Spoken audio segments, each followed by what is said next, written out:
Holy shizer, Wuthering Waves is in full desperado mode to be running this many ads for the launch of 2.2. And this is the historical highest number of ads they ran post-launch. In comparison, this is the normal amount of ads other games in the same genre are running. And this is how Wuthering Waves compares, literally more than double of the second highest. And yet if you look at the interest they garnered on Google Trends, you can see that despite running more ads, they failed to reach the interest of 2.0. This indicates poor player retention, which explains their aggressive marketing now.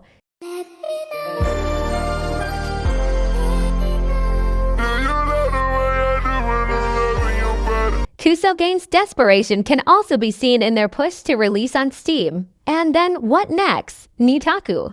On top of that, they decide to use these 600 ads to push their latest heavily sexualized salute that is just gonna be nothing but another empty shell of a wife for the main character.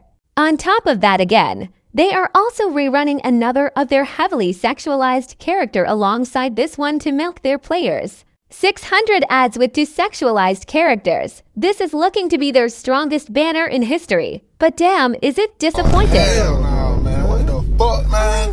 Get your ass on. In 2.2, we can witness the historical moment when Kuso Games go crawling back to their roots, which is to lazily copy their favorite company.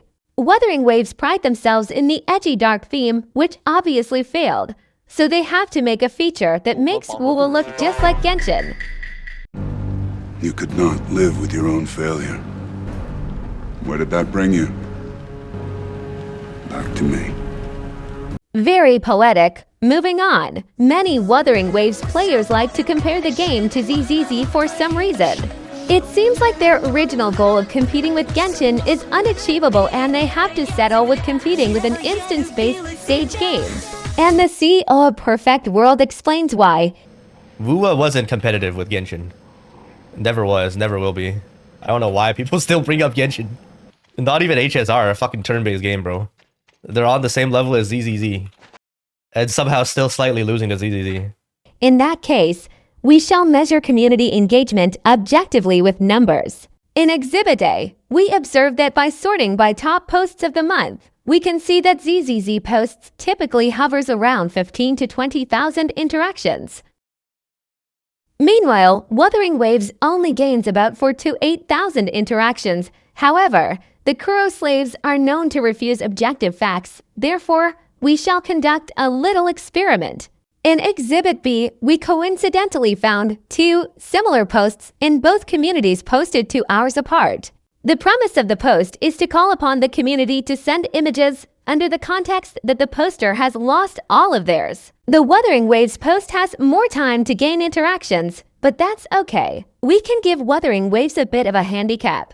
As you can see, the ZZZ community has double the interactions too.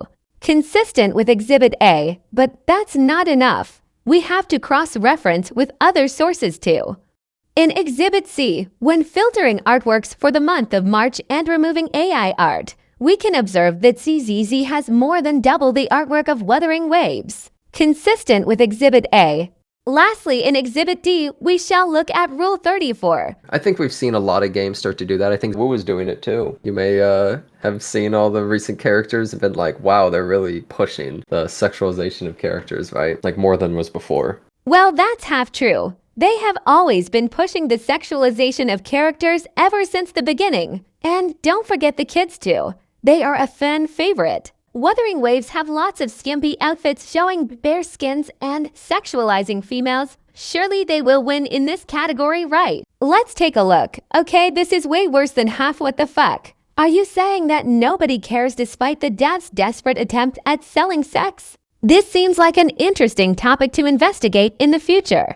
Now then, with the toxic Wuthering Waves community parading their game online, the contradictory data makes this hilarious. Do you think this best represents the Wuthering Waves community? Leave your comments below.